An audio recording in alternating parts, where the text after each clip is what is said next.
പല പ്രശ്നങ്ങളെയും വലുതാക്കുന്നതും ചെറുതാക്കുന്നതും നമ്മുടെ ചിന്തകളും പ്രവൃത്തികളുമാണ്.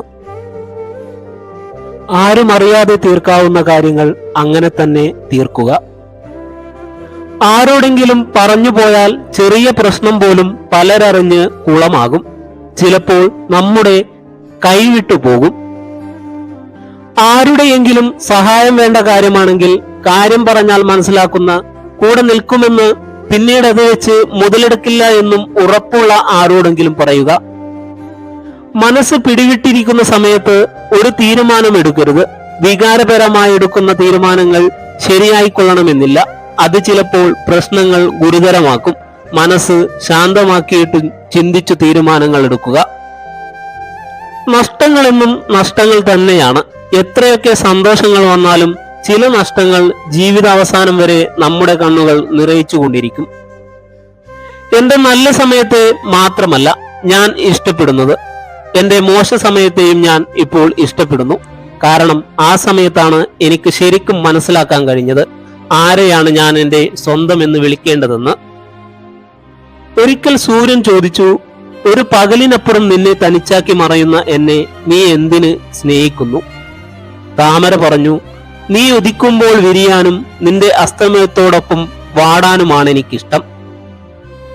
എന്റെ സ്നേഹം നിന്നിൽ തുടങ്ങി നിന്നിൽ അവസാനിക്കുന്നു. ഒരുപാട് വഴക്കുകൂടുന്നവരെ വിട്ടുകളയരുത്, അങ്ങ് ചേർത്ത് പിടിച്ചേക്കണം. കാരണം അവരെ പോലെ സ്നേഹിക്കാൻ ഈ ലോകത്ത് മറ്റാർക്കും കഴിയില്ല. താങ്ങി നിർത്താൻ ആരേലും ഉണ്ടെന്ന് കണ്ടാൽ ഉറുമ്പ് കടിച്ചാലും കാറിക്കൂവും. അതേസമയം നമുക്ക് നമ്മളെ ഉള്ളൂ എന്ന് വിചാരിച്ചാൽ ഭൂമി കുലുക്കം വന്നാലും പിടിച്ചു നിന്നോളും. നിങ്ങളെ വിമർശിക്കാനോ വെറുക്കാനോ ഉള്ള മറ്റൊരാളുടെ അവകാശത്തെ നിങ്ങൾ നിഷേധിക്കരുത്. അവരെ അവഗണിക്കാനുള്ള നിങ്ങളുടെ അവകാശത്തെക്കുറിച്ച് നിങ്ങളും. തേടി വന്ന് പിന്നീട് ഒറ്റയ്ക്കാക്കിയ മനുഷ്യരാണ് നമുക്ക് ചുറ്റും. നമ്മളെ സ്നേഹിക്കാനും ഒരാൾ വേണം. സ്നേഹമെന്നാൽ പ്രണയമല്ല വേണ്ടത്, ഒരു കാമുകനുമല്ല. പകരം എല്ലാം തുറന്നു പറയാനും എല്ലാം മനസ്സിലാക്കാനും കഴിയുന്ന ഒരാൾ. മനസ്സിലെ സങ്കടങ്ങൾ വാക്കിലൂടെ അല്ലാതെ മനസ്സിലാക്കുന്ന ഒരാൾ. ചെറിയൊരു മൗനത്തിൽ പോലും വേദനിക്കുന്ന ഒരാൾ.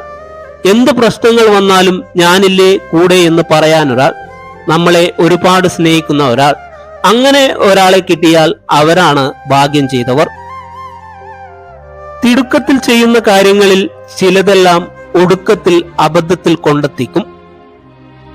എല്ലാവർക്കും കാണും ഒരു സ്വകാര്യത. അവിടെ തനിച്ചാകുമ്പോൾ ഓർക്കുവാൻ കുറച്ച് കഥകളും. മൗനം മധുരമാണെന്ന് കരുതരുത്, മനസ്സിനെ അത് മരവിപ്പിക്കും. കയ്യെത്തും ദൂരത്ത് നിന്ന് കയ്യെത്താ ദൂരത്തേക്ക് പറന്നകുന്ന എന്റെ സ്വപ്നത്തെ ഞാൻ നീയെന്ന് വിളിക്കും. വെട്ടിമുറിച്ച മുറിവിൽ നിന്നും വീണ്ടും പൊട്ടിമുളയ്ക്കുന്ന മരങ്ങളെപ്പോലെയാവണം.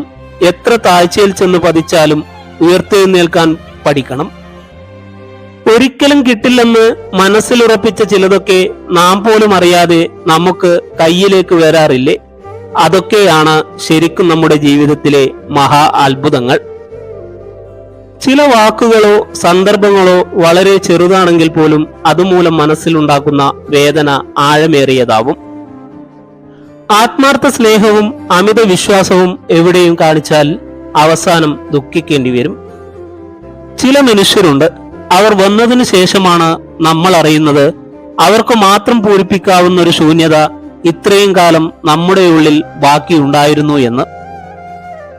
നിശബ്ദതയും പുഞ്ചിരിയും രണ്ട് ശക്തമായ ഉപകരണങ്ങളാണ്. പ്രശ്നങ്ങൾ പരിഹരിക്കാൻ പുഞ്ചിരിയും, പ്രശ്നങ്ങൾ ഒഴിവാക്കാൻ നിശബ്ദതയും. നമ്മുടെ സങ്കടം കണ്ട് സമൂഹമോ അവരുടെ ചിന്തകളോ മാറില്ല. അപ്പോൾ പിന്നെ അതിനെപ്പറ്റി ചിന്തിക്കാതെ നമ്മുടെ ഇഷ്ടത്തിന് ജീവിക്കുക. പറഞ്ഞു പറഞ്ഞു മടുത്തവരുടെ അവസാന ഭാഷയാണ് മൗനം.